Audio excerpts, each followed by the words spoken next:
नाम की कंपनी है। ऐसी 100 बड़ी कंपनियां दुनिया की जिनकी सूची हर साल जारी की जाती है दुनिया भर में, ऐसी 100 दवा कंपनियों की मैं बैलेंस शीट देख देख के कुछ हिसाब निकाला तो पता चला कि किसी भी दवा कंपनी का मुनाफा 20,000% से तो कम नहीं है। 20-20 हजार प्रतिशत के मुनाफे। जो मूल दवा होती है जिसको आप बेसिक ड्रग कहते हैं वो बहुत सस्ती होती है। जब उसके फॉर्मुलेशन तैयार होकर बाजार में आते हैं तो 20,000% मुनाफा तो बहुत सामान्य बात है, उस पर वो बिक जाते। मूल दवा हो सकता है 100 रुपए किलो की हो, मूल दवा हो सकता है 200, 250, 300 रुपए किलो की हो, लेकिन उससे तैयार फॉर्मुलेशन की एक एक टैबलेट बाजार में 20-25 रुपए से लेके 200, 500, 1000 रुपए तक बिक जाएगी। इतना बड़ा धंधे का मुनाफा, माने इतने बड़े मुनाफे का ये धंधा है दवाओं का। और इस मुनाफे के धंधे में उत्पादक कंपनियों को जब 20-20 हजार% का लाभ है तो वो उस लाभ का फिर बंटवारा करते हैं, और वो बंटवारा ऊपर से नीचे तक होता है।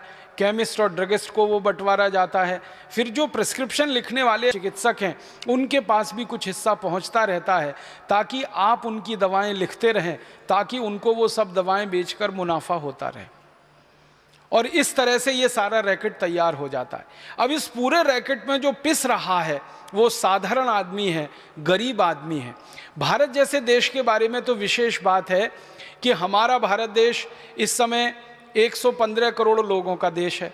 115 करोड़ लोगों में 84 करोड़ लोगों की आमदनी एक दिन में 20 रुपए से कम है। जिस देश में 84 करोड़ लोग 20 रुपए से कम की आमदनी एक दिन में कर पाते हों, वहाँ के लोगों को दवाएं बेचना, और वो भी महंगी दवाएं बेचना, ये किसी भी बड़े अपराध से कम नहीं। यहाँ की तो व्यवस्था ऐसी होनी चाहिए कि सस्ती से सस्ती दवाएं कम से कम लागत पर, कम से कम मुनाफे पर लोगों के लिए उपलब्ध हों। लेकिन अभी बिल्कुल उल्टा हो गया है। महंगी से महंगी दवाएं ज़्यादा से ज़्यादा मुनाफे पर हमारे देश के लोगों के लिए उपलब्ध हैं।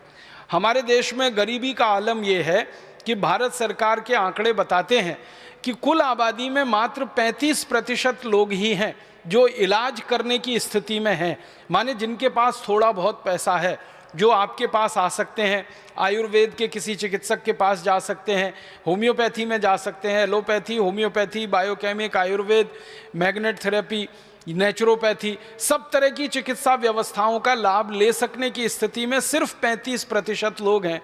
65% लोग तो अभी भी अपनी बीमारी की स्थिति में किसी ओझा के पास जाते हैं, कोई झाड़ फूंक करने वाले के पास जाते हैं, और आप जानते हैं उसका दुष्परिणाम क्या होता है।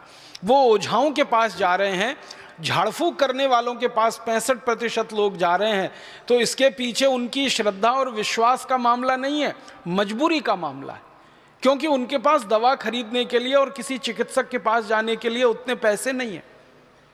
और दवा व्यवसाय में मुनाफाखोरी, कॉमर्शलाइजेशन इतना ज़्यादा हो गया है कि कोई सस्ती दवा बाजार में उपलब्ध नहीं है।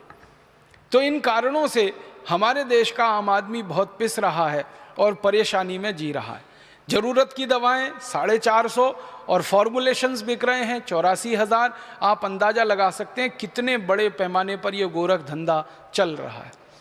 हमारे देश में समय समय पर सरकारों की तरफ से अलग अलग बार संसद में बयान दिए गए, संसद के दबाव में आकर समय समय पर सब कमेटीज़ बनाई गई, स्टैंडिंग कमेटीज़ बनाई गई, स्टीयरिंग कमेटीज़ बनाई गई इस विषय पर सरकार के द्वारा जांच करने के लिए, और हर बार नतीजा उसका शून्य ही निकला। कई बार संसद में ये हंगामा हुआ है कि भारत में इतनी गैर जरूरी और बेकार की दवाएं क्यों बिक रही हैं। तुरंत सरकार एक कमेटी बना देती है, वो स्टैंडिंग कमेटी हो सकती है, स्टीयरिंग कमेटी हो सकती है, 2-4 साल वो रिसर्च करती है, आंकड़े लगभग वैसे ही आते हैं कि फालतू दवाएं बहुत ज़्यादा हैं, गैर जरूरी दवाएं बहुत ज़्यादा हैं, तो अब इनको ख़त्म कैसे किया जाए। कमेटी उनके रिकमेंडेशंस देती है, लेकिन सरकार उस पर कुंडली मार के बैठ जाती है। एक भी कमेटी की बात को सरकार कभी मानती नहीं। कोई भी कंपनी जब गैर जरूरी दवाओं का, बेकार की दवाओं का व्यापार करती है तो उसकी सेटिंग हमारे देश के मंत्रियों से लेकर, सांसदों से लेकर अधिकारियों तक सबके साथ हो जाती है।